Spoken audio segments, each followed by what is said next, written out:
guys, so I'm in the passenger seat today, but that's okay, right? My driver's seat is empty. I'm here to talk to you all about turning your vehicle into an asset. Most times we look at a vehicle as a liability, in which it really is. But I hope you guys enjoyed today's video. Don't forget to like, don't forget to subscribe. So I'm going to tell you all a backstory with me and how I was able to turn my car into an asset. So basically, a car is something that they appreciate and value as you drive it off the lot, the dealership, whatever. However you get it, it lose about 20 to 25% of the value as it just comes out the showroom and hit the road. And then the cost of maintaining it and everything, and every year the value just keeps dropping. So, and liability is something that takes money from your pocket every time, every year, whether it's every day, every month. Anything that takes money from your pocket is a liability. Anything that brings money into your pocket is an asset, right? So normally a house is a liability, but if you live in a house and you rent out part of it and that part is able to cover your mortgage and those type of things, it's an asset. So you're following, right? So for me personally speaking, one of my favorite person I like to watch when it comes to money is Dave Ramsey. If you never heard about Dave Ramsey and the baby steps, where you living, just Google it, Dave Ramsey baby step, and he has a YouTube channel, a podcast, even an app you could download on the Play Store. So if you want to get more into this thing as well, how to manage money and those type of things, what I did is something that Dave personally said don't do. A car is a liability. But let me give you all a little backstory first, right? So last year in September, or since last year August, while Nish was pregnant with our second daughter, I was looking for a second job, a second mean of income. And the reason for that was I needed to boost my income to be able to sustain the family and make extra money. So the first place that I applied for a job was actually Pizza Hut. So for those who viewing this in a foreign country, this is the first video watching on the channel. I am actually from Trinidad and Tobago. To my regular subscribers, you all know that already, right? So I'm from Trinidad and Tobago, a Caribbean island, and I was looking for a little delivery job. I own a motorcycle. I have a class 1, which is a motorcycle license, and a class 3 driver's permit as well, which is a regular light motor vehicle. So I was like, if I get you with a little delivery work, I don't need to use my motorcycle. I just ride to work, pack up my bike, and jump on their vehicle and deliver pizza. Minimum wage is about $17.50 an hour. After work, I try to pay about 4 hours, make around a little $60 when the night come, and then I would have gotten a little tip. So from delivering the pizza, like some places is $12, $15 and those type of things. So I was looking at making around $80 to $90 a night after work. And my plan was to use that money from that job for 3 months to save and use that as my down payment for a vehicle to buy my car. And then I would have my regular day job, my little afternoon job, and I would have paid for the car. While the car park up, I would have been doing the food delivery and making money. So I was looking at boosting my income to about roughly making about how much, about a little extra $2,000 when the month come. And y'all know what happened? That literally did not happen. So I thought this plan in my head out. I signed up for Domino's, I signed up for Mario's, I signed up for, and it did not work out that way. And I said in November, you know, Jacob, you tried all how to get you this, that, the other. And all I know is that in a few months, 2 months, 3 months time, I'll be expecting my second baby. So I went and take out this vehicle, y'all, and I did a whole video on it. The Toyota Aqua, because I own a Toyota Aqua, also known as the Prius. I will have links to that video for you all so you all could check it out. On the first step in purchasing it, we did a vlog for Vlogmas. So make sure and check out that video, how to purchase a vehicle in Trinidad and Tobago. So I purchased the vehicle now, and that was November. In December now, I signed up, well, the end of November, the start of December, I signed up for rideshare in Trinidad and Tobago. So you all know about rideshare, Uber. You need to go somewhere, you book a ride on your phone and those type of things.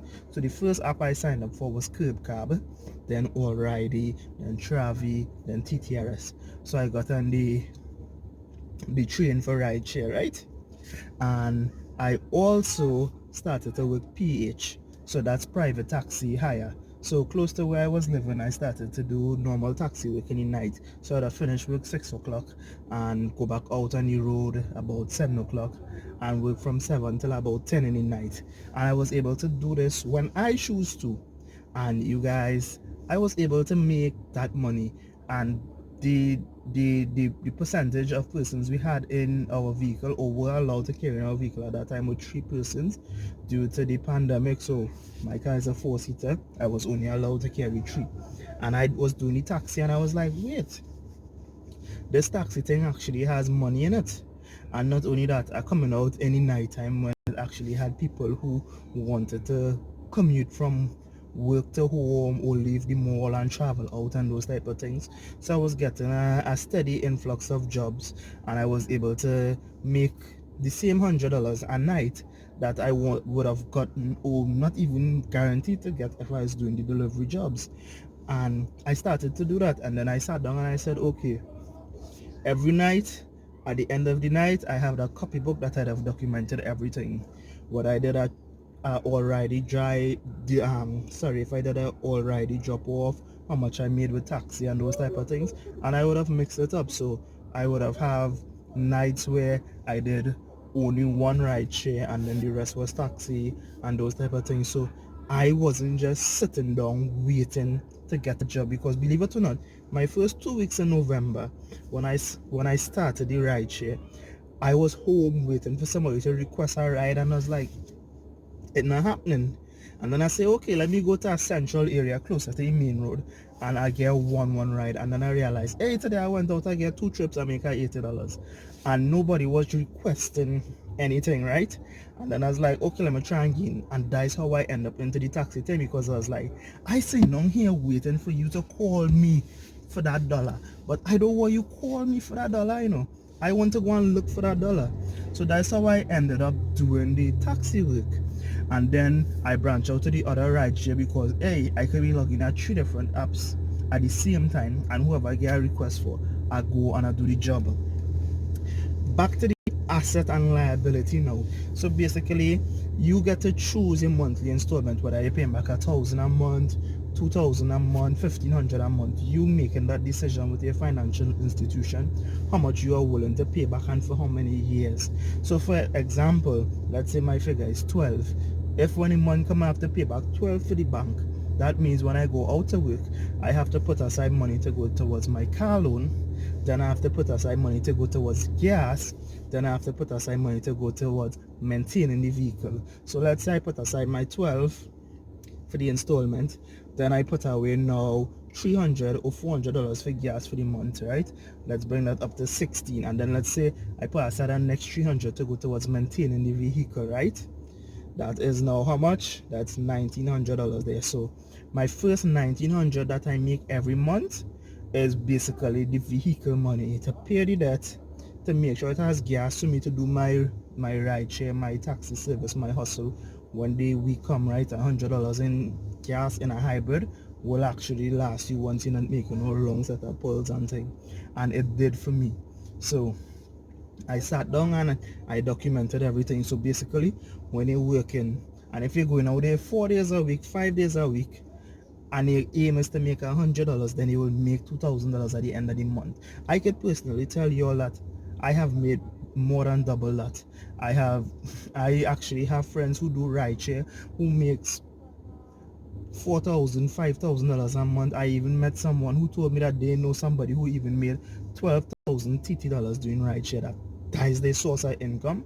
And one month they even made $12,000. And I was surprised, because I know we had restrictions, so we could have only took 2 persons and those type of things. So rideshare is actually something that makes money, but it's up to you now to sit down and balance it correctly.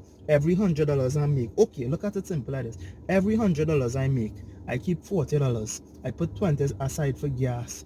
I put 20 aside for maintenance, and the next 20 you allocate that for something else or whatever. But every 100 you collect, this is how it going, right? And if you go out there and you pass aside $40 every day towards paying for your car, $20 to go back in gas, depending on how you driving, right?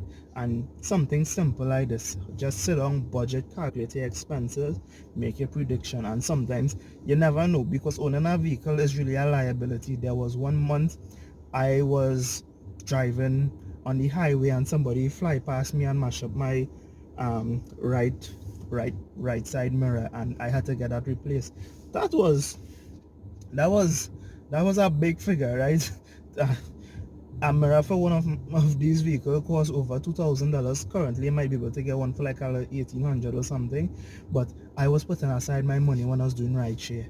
So, you guys, it's possible to turn your car from a liability into an asset, but you just have to put in the hours, I should say, right? You have to put in the hours.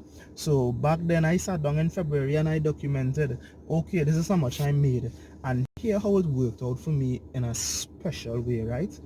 Now I was able to put out an extra 2 hours, 3 hours when the day come, make money, and now the car is being paid for by itself, and then the ride share, all these things, putting gas back in the car. So the car was basically maintaining itself, and I didn't have to worry about that. So from me paying that from my salary versus me putting in some hours for the car to pay for itself. For, hey, the family want to go to the beach today, we want to go so. All right, this is a family car. Nishali is in here, Jaylee is here, Naraya is here, Daddy is here, and the four of us enjoying the vehicle. But we just know that Daddy had to get the car some hours when the day come. And there was even a point in time where I wasn't even doing the taxi as much, because I actually stopped doing the taxi earlier in February, because you all know what went on in the Caribbean, what went on in Trinidad in February with people doing taxi work and those type of things. I don't want to get into it, but those who are in Trinidad, we all know what went on. And what I did personally is I started to develop a relationship with the people around me, letting them know, hey, you're going to the grocery, call me, I'll pick you up to drop you to the grocery, I'll bring you back home once it's close and we could work out something. Hey, you want to go to the market, you want to go there? So I have personal friends who will call me to do certain runs and those type of things. I even built up a relationship with people who needed transportation after work in the night and those type of things. So it even came to a point in time where I did not have to go and put out 3 hours when the night come, or I did not have to go out every day to work for 3-4 hours to make that criteria. So that is a tip I will give you all as well. Develop a relationship with people around you. Let them know that, hey, I use my car to go to the grocery to transport people and those type of things, and that worked out for me. So by me doing that, I was able to stick a little $50 here, stick this there, and that is what I used to help put together money to service my vehicle, to buy new tires, to buy oil, to buy things for the vehicle, right? So that is our next tip for you also. As a parent now, I have 2 daughters, and most times I don't have the time to go out and do rideshare of lately. You all know how it is with the pandemic. No, well, schools just recently opened back, but there's no daycare facilities and those things. So I basically am always with my girls, and I am not currently doing rideshare actively. Like if I get a free chance, I get a ride, I'll take it. But people know me, so they will tell me 2-3 days in advance, Jacob, I want to make so run, I want to do this. And that's the way how I'm still able to make some change, how I'm still getting money to put in my vehicle right now. So my car did not revert from being a asset, liability, asset, and go back. I try to keep that balance, that okay, one thing I know for sure, any month come, I don't have to take out money from my pocket to put in the gas tank. All those little PJs I'm doing, it putting back gas. All the parts I need to service my vehicle, it already paid for those things. So all the money that I'm bringing in is going towards the installment and paying off the loan early. And that's what you want to do when you have a vehicle as well. Work on paying off the loan easy. I even joined Food Drop as well, you guys. I want to do a whole video on rideshare and giving you all tips on how to do rideshare in Trinidad and make money as well, because I also work for Food Drop. I am a registered driver with my car and my motorcycle on Food Drop. So I could even do a video giving you all tips on how to make money with Food Drop and those type of things. But if you have a vehicle right now, consider doing all the taxi. If you don't want to do the taxi, we'll consider doing rideshare. If you don't want to do rideshare, consider dropping off groceries to people, picking up people who you already know, put it up there on your WhatsApp, on your Facebook. You all anybody need a driver, somebody to take you to the market on a weekend, somebody to pick up the kids from school, somebody to just put it out there. But don't just feel that a car is a liability. And also my tip for you all is document everything that you do with your vehicle. Rotate your tires at 5,000 kilometers when you need an oil change. How much you spend in gas? Do that for about 3 to 4 weeks and you'll get an average on what your car is really costing you. What is the mileage you're really putting on it, right? Because your car does not need to be a liability. And one of the things they like to see in Trinidad and Tobago is that they know people who drive an Aqua could buy groceries. Because you guys, you're not supposed to have no loan that is greater than 40% of your take-home salary. So remember that. If you have a used car as well, look at ways in making money with your used vehicle. Don't think that, hey, my car is 10 years old, this, that, the other, I can't do anything. Yes, you could do food delivery with your vehicle as well. You may not be able to do rideshare, but you could do food delivery. So turn this car that you have into an asset. Don't wait to get the second job to get the car. Don't you all heard my story, and I was so happy when I sit down today and I look at it. I was like, wow, I'm so happy I'm not a delivery guy. I'm not wearing no company jersey. Whatever I feel to put on and work in that day, I put on and work in that day. I'm just mandated to wear a jersey, a shirt, a long pants, and a sneakers, no slippers. That's the only mandate, right? So you guys, I hope this video was informative. You all learned something about rideshare or making money with your car. Turn that car into an asset, right? And you guys, thanks for all the love, the support. Like up the video, share the vehicle, tell your friends and your family about it. And if you're interested in videos like what's the cost of riding a motorcycle in Trinidad and Tobago, riding a bicycle in Trinidad and Tobago, I have videos on all those things on the channel. Don't forget to go through the videos and the playlists as well. Check out the Baby on Board series. We had 3 seasons. So you guys, just like up, share up the channel, and all the best in whatever venture you choose to do. But remember, your car is no longer a liability. You can at least let your car put gas in it for itself, right? Bye.